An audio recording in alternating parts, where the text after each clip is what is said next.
फिर मैं की करा, मैं मजबूर हाँ, मैं किधरे भी नहीं, मेरा हत्थ पैर है, मेरा शोहर भी नहीं गा, तो मैं अपना जिसम बेचना से इस गल खलोती है, मेरा बिल का मसला हल हो गई। एक पक्का है छत वाला, अच्छा। बहुत रिश्का चलाते सी, अच्छा। बीमार सी वो, अच्छा। तो बहुत हो गए। जो लोग शुरू होन झिड़का देन गालां कड्डन, तो कोई फिर बंदा सिर लुकाना से जमा लभदा ही ना। तो मैं सगलों रोड ते आ गई, उन्होंने मैनू बाहर कढ़ता, उन्होंने कहा मीटर लिया, तो अच्छा। फिर तो उन्होंने अंदर वड़न देना ना, मेरे सामान ते कब्जा कर ले, उन्होंने मैनू मार के बाहर कढ़ता ना, मेरी बच्ची नू डांटे, मेरी बच्ची की अख ते नीली भी उन्होंने पात है। हाँ 3 महीने से गुजारा कितना ना, उधर फाड़ पैसे, वो मेरे ते कर्जा चढ़ गए, तो हुण वो भी मैनू मारना से लभ रहे ने, ते मैं इन्नी क मजबूर हो गई, मेरा दिल कर मैं खुदकुशी कर ला, बच्ची दी भुख नहीं बर्दाश्त कर सकती, मैं तां इस रोड पर आ गई हूँ।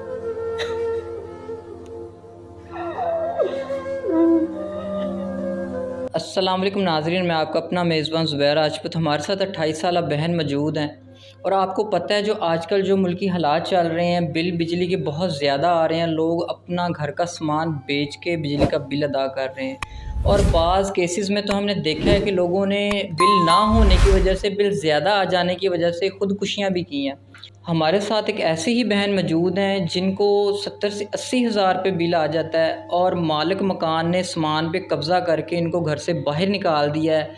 और रात का 1:30 से 2 बजे का टाइम नाज़रीन हो चुका है। ये एक स्टॉप पे मेन रोड पे खड़ी थी, तो वहाँ से हमारा गुज़र हुआ, तो हमने इनसे बात की कि आप परेशान बैठी हुई हैं, क्यों बैठी हुई हैं? तो इन्होंने फिर हमें अपना बिल दिखाया और सारे मामलात बताए हैं। तो इनसे बात करते हैं कि ये सारा क्या मामला है और इन्हीं से जानते हैं। अस्सलाम वालेकुम। वालेकुम सलाम। बहन, आप सड़क के ऊपर खड़ी थी अपना जिस्म बेचने के लिए, ऐसी क्या मजबूरी होगी आपकी? फिर मैं की करा, मैं मजबूर हाँ, मैं किधरे भी नहीं, मेरा हत्थ पैर है, मेरा शोहर भी नहीं गा, तो मैं अपना जिस्म बेचना से इस गल खलोती है, मेरा बिल का मसला हल हो गई। ये कितने महीने का बिल आया आपको? 3 महीने का। अच्छा, तो आपका तो मतलब घर में क्या ऐसा लगा हुआ जो इतना बिल आ गया? मेरे को पैसे नहीं से होंगे, और मेरा यानी बिल घर में एसी लगवाया हुआ है? नहीं, एक पक्का है छत वाला, अच्छा, और कुछ भी नहीं गा। तो फिर ये 80 हज़ार बिल किस चीज़ का? वो मेरा बिल जुड़ता रहा 3 महीने का, टैक्स अच्छा। पाता है उन्होंने, मैं मजबूर तो हूँ। आपके हस्बैंड जो है खामंद है, वो कैसे फोत हुए, कहाँ मतलब? वो बहुत रिश्का चलाते सी, अच्छा। बीमार सी वो, अच्छा। तो बहुत हो गए। अच्छा, तो आप ये रात का 2 बजे का टाइम और सड़क पे खड़ी हैं, तो आपको डर नहीं लग रहा? और आप मतलब कैसे आप यहाँ पे खड़ी हैं? जो लोग शुरू होन झिड़का देन गालां कड्डन, तो कोई फिर बंदा सिर लुकाना से जमा लभदा ही ना। तो मैं सगलों रोड ते आ गई, उन्होंने मैनू बाहर कढ़ता, उन्होंने कहा मीटर लिया, तो अच्छा। फिर तो उन्होंने अंदर वड़न देना ना, मेरे सामान ते कब्जा कर ले, और मैंने अंदर नहीं वड़न दे रहे, मैंने गालां कट। तो आपके पास तो आपके बकौल बिल के पैसे हैं ही नहीं, तो ये बिल कैसे अदा करेंगे आप? मेरे को बिल ते पैसे नहीं ना आगे, तो ताई मैं रोड पर आ गई हूँ। अच्छा, हाँ जी। मतलब अब आपके पास और कोई हल नहीं नज़र आया नहीं, आपको? मेरी कोई हेल्प नहीं कर रहा। मैं कोई बड़ी रिश्तेदार, कोई नहीं, पड़ोसी? कोई भी नहीं हेल्प कर रहे। अच्छा। सारे शुरू हुए कहते बिल तार, मैं कितों तारा, मेरे को तो इन्ने पैसे नहीं गए रोटी खाने से, तो मैं 80 हज़ार बिल कितों तारा। वापडा के दफ्तर नहीं गई हैं आपके? मेरा तो एक पंखा है घर में, इसके अलावा कुछ है ही नहीं, तो ये बिल इतना कैसे आया? गई सी, अच्छा। तो उन्होंने कहा बिल तारो, तो मैं रात में बिल दे के आई तो सुबह ना मेरा मीटर कटता है, तो मालक मकान उन्होंने मैनू मार के बाहर कढ़ता ना, मेरी बच्ची नू डांटे, मेरी बच्ची की अख ते नीली भी उन्होंने पात है मार के, कहते ने अपनी अम्मी को उस बिल तारे। तो मैं सारी दिहाड़ी तो तिक्के खा के फिर मैं सड़क पर आ गई हूँ।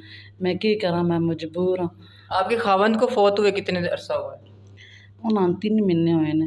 तो ये फौत होने के बाद आपके 3 महीने कैसे गुजारा किया? हाँ 3 महीने से गुजारा कितना ना, उधर फाड़ पैसे, वो मेरे ते कर्जा चढ़ गए, वो ना दे लाई ते भी लांदी रही हैं, तो हुण वो भी मैनू मारना से लभ रहे ने, तो मैं इन्नी क मजबूर हो गई, मेरा दिल कर मैं खुदकुशी कर ला। कितना कर्जा चढ़ गया? 2.5 लाख। 2.5 लाख रुपए हाँ कर्जा? जी।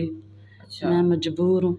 अच्छा बहन, बताएं कि आपको लगता है कि आप रोड रोड पे खड़ी हैं जिस्म बेचने के लिए, जिस्म बेच के आप ये बिल पूरा पूरा कर सकती हैं? भाई मैं क्या करूँ, मैं मजबूर हूँ, मैं शुरू है।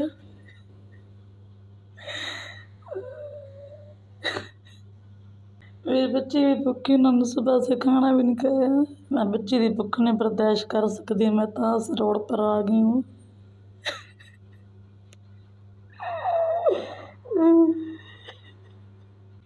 तो जी नाज़रीन, आपने बहन की कहानी सुनी है। जहाँ लोग ख़ुदकुशियाँ करने पर मजबूर हैं, तो इन हालातों में ऐसे लोग भी मौजूद हैं जो गलत कामों की तरफ राग़िब हो चुके हैं मजबूरी के अंदर, कि उन्हें कुछ और रास्ता नज़र नहीं आता, या इंसान ख़ुद को ख़त्म कर ले या रोड पे खड़ा होके अपना जिस्म बेचना शुरू कर दे। तो नाज़रीन, हम सब का फ़र्ज़ बनता है कि इस बहन की मदद करें और इस बहन को इस गंदी फील्ड में जाने से बचाएँ। आज तो ये माँ है, ठीक है, अगर ये इस फील्ड में चली जाती तो नाज़रीन आपको पता है इस फील्ड से निकलना बहुत मुश्किल हो जाता है। कल को इनकी एक छोटी बेटी भी है, तो आपको लगता है कि वो इस फील्ड से बच सकेगी? वो मजबूरन उसे भी इसी फील्ड में जाना पड़ेगा। तो नाज़रीन, अगर आप और हम चाहें तो मिल के इनकी इज़्ज़त को बचा सकते हैं, इनको सेफ़ रख सकते हैं।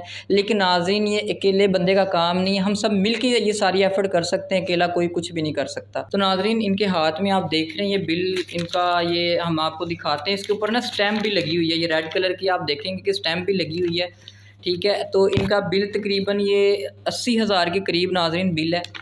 तो ये क्या करें, मालिक मकान ने घर से निकाल दिया, सामान पे कब्ज़ा कर लिया है कि पहले बिल पे करो, मीटर लेके आओ, तो फिर मैं दोबारा घर के अंदर जो है ना इंटर होने दूँगा। तो वो बहन क्या करे, मजबूर होकर सड़क पे खड़ी हो गई हैं। तो नाज़रीन, इनका स्क्रीन पे नंबर चल रहा होगा, आपसे गुजारिश यही है कि तंग ना कीजिएगा, मजबूरी का फ़ायदा ना उठाइएगा। बहन पहले ही बहुत परेशान है, इनकी हेल्प करें, इनसे रब्ता करें, जितनी हो सकती है अपने अपने हैसियत के मुताबिक कम हेल्प कर दें, लेकिन हेल्प ज़रूर कीजिएगा। मज़ीद हमारे चैनल पे वीडियोज़ देखने के लिए हमारे चैनल को सब्सक्राइब करें, शेयर करें, दुआओं में याद रखिएगा, अपना ख्याल रखिएगा। अल्लाह हाफ़िज़।